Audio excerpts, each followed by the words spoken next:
No fundo da escada, acendeu o charuto, devagar. Que bonita que ela está, pensou, e arremessando o fósforo com força. E eu, pedaço de asno, que estava quase decidido a não a vir ver. Está de apetite? Está muito melhor. E sozinha em casa, aborrecidinha, talvez. Ao pé da patriarcal, fez parar um cupê vazio e, estendido com o chapéu nos joelhos, enquanto a parelha esfalfada trotava, e tem-me o ar de ser muito asseada, coisa rara na terra. As mãos muito bem tratadas, o pé muito bonito. Revia a pequenez do pé, pôs-se a fazer por ele o desenho mental de outras belezas, despindo-a, querendo adivinhá-la. A amante que deixara em Paris era alta e magra, de uma elegância de tísica. Quando se decotava, viam as saliências das suas primeiras costelas, e as formas redondinhas de Luísa decidiram-no. A ela, exclamou com apetite, a ela, como São Tiago, aos mouros.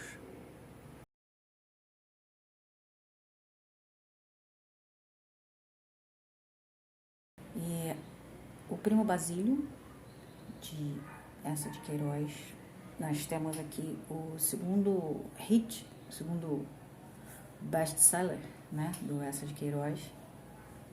O primeiro, se eu não me engano, foi o Crime do Padre Amaro. Deve ser o livro mais conhecido dele, né, o Crime do Padre Amaro. Só que o Primo Basílio aqui no Brasil ficou bastante conhecido também, né, mais ainda, né, nas últimas décadas, por conta, né, das produções que foram feitas aqui. Mas depois a gente vai falar sobre isso. Esse livro me fez virar feminista. Não, brincadeira. Antes de ler esse livro, eu já era feminista. Mas eu era o tipo de feminista que lia aqueles romances açucarados, tipos que a Luísa lia. O livro que ela estava lendo no início da história era Dama das Camélias, se eu não me engano, que é um livro, realmente, um romance açucarado, mas é meio pesado, assim, bem, né, com a carga dramática um pouco mais acentuada, não é tão receitinha de bolo, né, desses romancezinhos mesmo, romanescos, como ela mesma fala. O mais curioso desses livros, que tanto acabam instigando a nossa querida Luísa a fazer coisas motivadas pela emoção e não pela razão, né? O mais curioso é exatamente isso, né? É o fato desses romances não serem nada práticos, né? Eles não encontrarem eco na vida real, mas eu acredito que talvez seja um círculo vicioso isso aí, né? As mulheres se casavam, enfim, por conveniência, os homens, né? Mulheres e homens casavam-se por conveniência. Pregava-se, né, que a mulher tinha que se devotar ao marido e acaba que, assim, para que essas condições, né, para que elas sejam um pouco mais dóceis, né, dizia-se que tinha que haver amor. Então, assim, quando não havia amor era uma coisa meio que forçada. Então, assim, elas meio que recorriam a esses romances, como até hoje, na verdade, se faz, né? O que são os filmes e livros mesmo, né? Senão uma fuga de uma realidade que realmente não tem como ser igual a esses livros, né? Mas, enfim, divago, como sempre. Na verdade, essa obra, por ser, né, essa obra ela é bem característica do período do realismo, né? Então, assim, ela é o que ela é, né? As coisas são o que elas são. No livro, na história, as personagens se mostram como elas são. Não adianta você querer e buscar alguma explicação psicológica. Tem, claro, suas nuances, mas elas estão ali, elas estão expostas. Então, assim, não tem muito o que fugir mesmo, não. Inclusive, acredito até que o Eça de Queiroz está o tempo todo jogando essa questão, né, do romance, da Luísa, né, respaldar tudo no romance, no amor, na paixão, e tá sempre fazendo contraponto, né, com a questão do casamento, meio que para justificar, né? Então, eu acredito que é um dos pontos de crítica, né, do Essa de Queiroz. Então, acredito que faça parte aí mesmo desse plano todo. E assim, de novo, todo mundo, né, nesse livro tem as suas características, eles são o que são, e a Luísa, tadinha, é uma iludida, né? A gente tem que dar a mão à palmatória. A bichinha é iludida, né? E a gente provavelmente vai descobrir, né, também lendo o livro e vendo as coisas acontecendo, a gente vai descobrir que, assim como a Luísa, né, existiam naquela época várias mulheres, né, que acabavam caindo nessas ilusões também. E ela era iludida principalmente pela questão, né, dela estar sempre se comparando, né, com as heroínas dos livros que ela lia, e assim, sempre com essa expectativa que, na realidade, no realismo, nessa história, não tem eco na vida real. Quer dizer, ela está vivendo uma ilusão mesmo, né? E para ela aquilo é verdade, aquilo é real, e paciência. E aí, por conta, né, dela estar sempre se comparando e estar sempre vivendo nessa questão de tentar balancear o que ela vê nos livros com a realidade dela, ela se coloca em situações em que ela acha que não tem opção, e ela justifica, né, essa falta de opção nas atitudes das personagens dos livros, enfim, tudo é justificado, tudo é baseado em amor, tudo é baseado na busca pela felicidade irreal, né, que não existe, é uma felicidade baseada numa coisa que acaba realmente não sendo real, concreta, né? Então, iludida, bichinha, iludida. Mas, enfim, pagou o preço, né?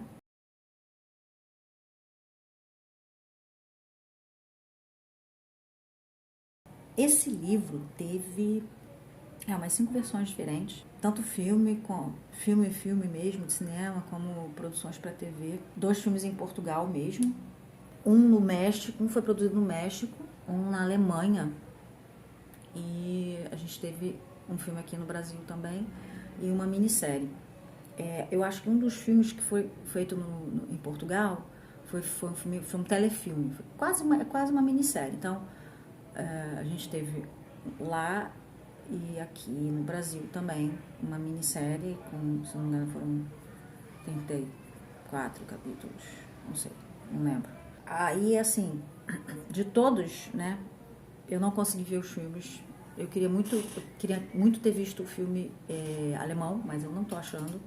Até a gravação desse vídeo eu não tinha conseguido achar, então eu cheguei a ver o filme português, padrão, bem correto, bem linear mesmo, bem contando a história mesmo do livro. Então, assim, não tem muito para onde fugir. Mas a versão que eu gosto foi a que eu vi, né? E eu vi na época, inclusive, é a da minissérie. Eu acho que é a que está mais próxima e é a que meio que forçou a barra aí, porque inverteu um momento, que é o momento onde a Juliana, que é a empregada, relembra como é que ela foi parar ali na casa da Luísa. Porque o Jorge, né, que é o marido da Luísa, tem uma dívida de gratidão com ela.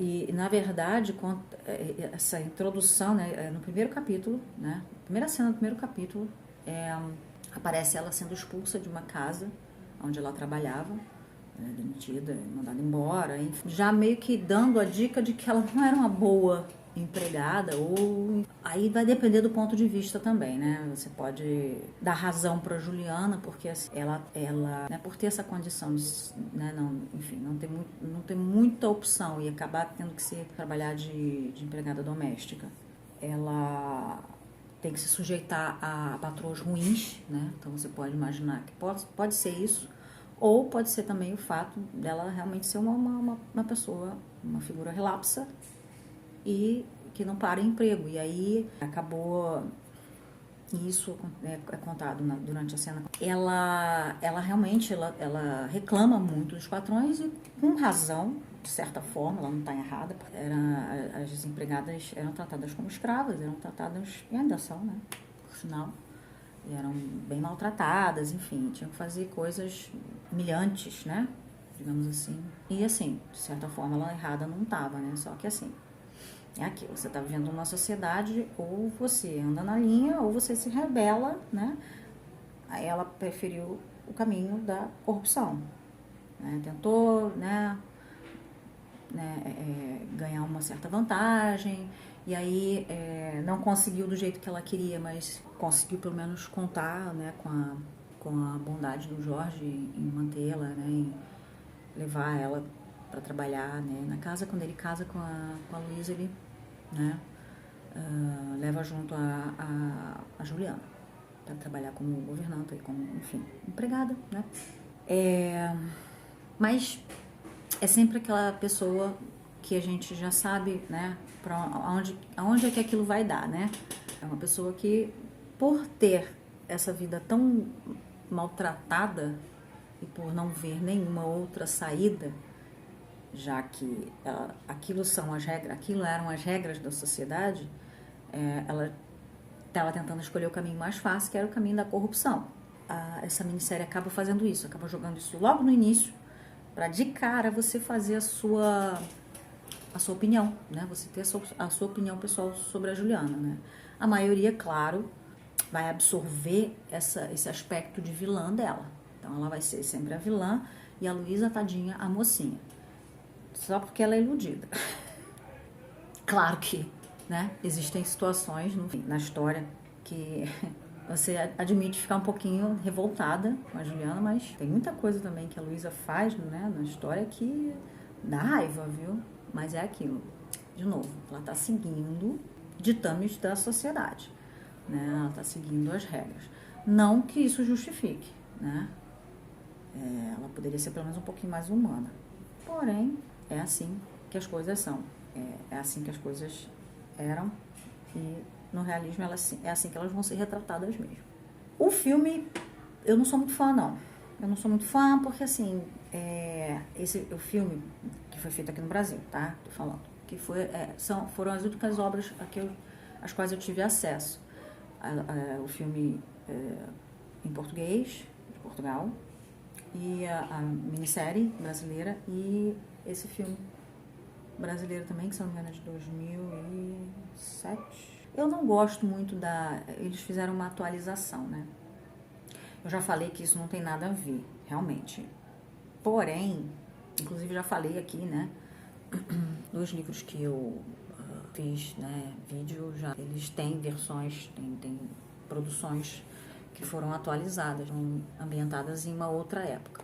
Eu só achei que não fez muito sentido essa mudança, né? E não só pela mudança de época, que isso acho que não foi nem tanto o problema, né? Foi a mudança de estética de forma geral, né? Eles tentaram fazer um filme meio de suspense, meio no ar. É bom, a ideia é boa, né? Se eles tivessem mantido até o final, mas acabou que não mantiveram e tentaram voltar para a história, né? Para pegar o fio da meada para a história terminar igual a do livro. E aí ficou um negócio meio que, enfim, ficou uma salada meio louquinha que não me agradou muito. Mas tem seus fãs, né? Não recomendo para você que está precisando entender a história, saber a história do livro, tá? Não indico. Mas para quem gosta, assim, né, dessas produções, de ver como é que funcionam essas produções aí brasileiras, é legal, é interessante. Eles devem ter no streaming deles, ou enfim. A minissérie eu só achei no Dailymotion. Confesso, eu não consegui achar. Não sei se, né, se no streaming deles tem, porque eu não tenho a conta. Aí eu preciso resolver esse problema, inclusive. Mas no Dailymotion eu sei que tem, todos os capítulos estão lá.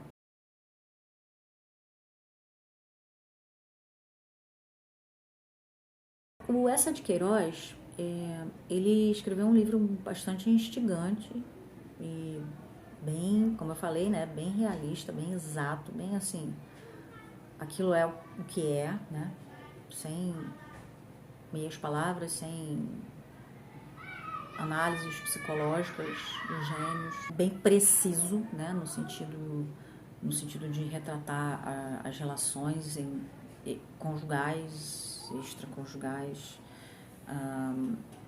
retratar a ambição, a necessidade, né, de dar uma reviravolta na sua situação, na situação, no caso, falando da Juliana especificamente, né? Então, ele é bem, assim, você vê bem a intenção das pessoas e o que elas fazem em seguida aquela intenção, né? Então, nada de misterioso, não tem nada de misterioso nesse livro. Pelo contrário, as coisas são ditas com todas as letras e a maioria, inclusive, a maioria dos temas que tem ali são temas atuais.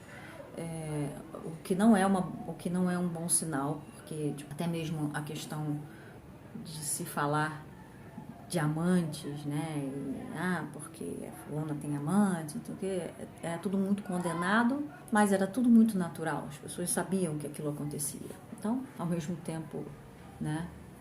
Que é chocante, fala, pô, mas era o que era, né? Era assim que era e é assim que é até hoje. A própria questão da corrupção também, né? Enfim, da chantagem que tem lá, né?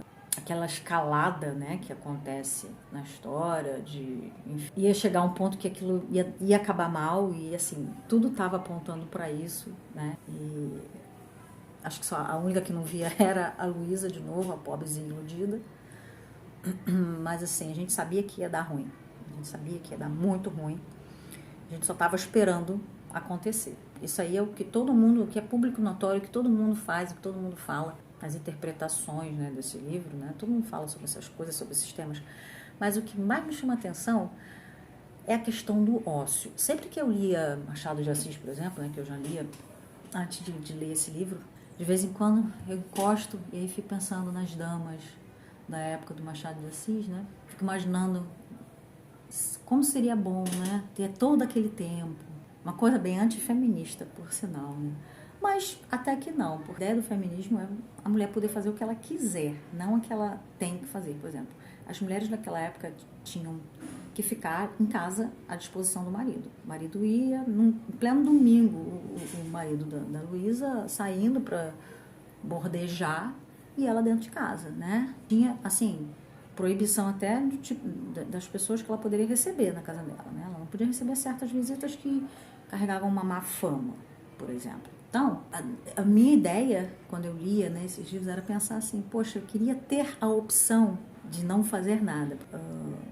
O que me pegou, né, o que me pega é isso, né, eu não tenho opção, né. E por um lado, a gente não podia ter emprego, a gente tinha que estar à disposição do marido, a gente tinha que viver para o casamento e para a família, para os filhos. E agora a gente pulou para o extremo oposto, que é a gente não pode viver só para a família mais. A gente não pode viver só para o marido, só para casa. A gente precisa ter trabalho. E a gente acabou acumulando as duas coisas, né?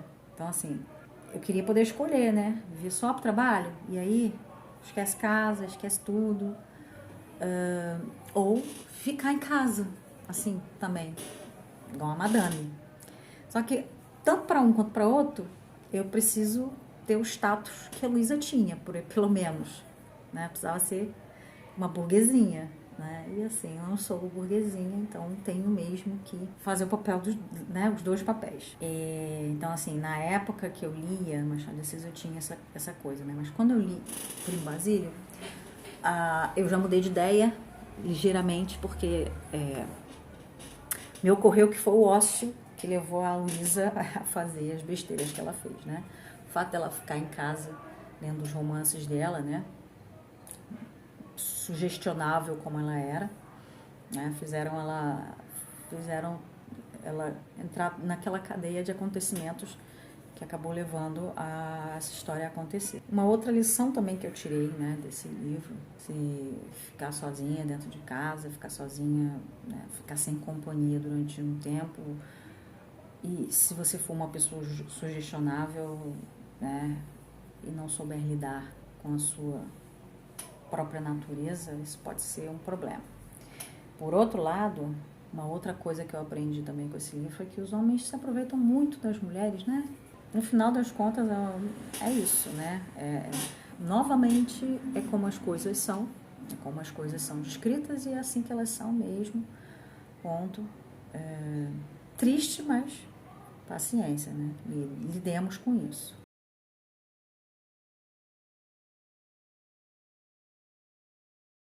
Combinado não sai caro. Essa é uma verdade jogada na nossa cara o tempo todo nessa história. Se o primo tivesse dito as intenções dele desde o início, se a Luísa tivesse dado uma amenizada, uma manteigada na Juliana, enfim, talvez esse livro não tivesse saído, né? O combinado não sai caro. E vocês notaram que eu não falei do primo, né? Não falei do primo. Para vocês verem quanto essa figura do primo é tão insignificante que se ele não estivesse no nome do livro e na citação do início do vídeo que eu coloquei, que é dele, né? Vocês não iam nem saber que existia um primo na história, né? Pois é. Agora, o que esse primo faz? Por que ele é tão insignificante? Mentira, ele não é insignificante. Ele é o pivô de toda a história, obviamente. Mas isso vocês só vão descobrir lendo o livro, se vocês não sabem ainda. Fica aqui o convite, lê o livro. Se você gostou do vídeo, já sabe, dá um like. Considere se inscrever no canal. A gente tá tentando chegar aí no nosso primeiro milheiro. E é isso. Indica aí, compartilha com pessoas que gostam também de ler ou que precisam ler para algum concurso, alguma coisa assim, ok? Obrigada, até a próxima.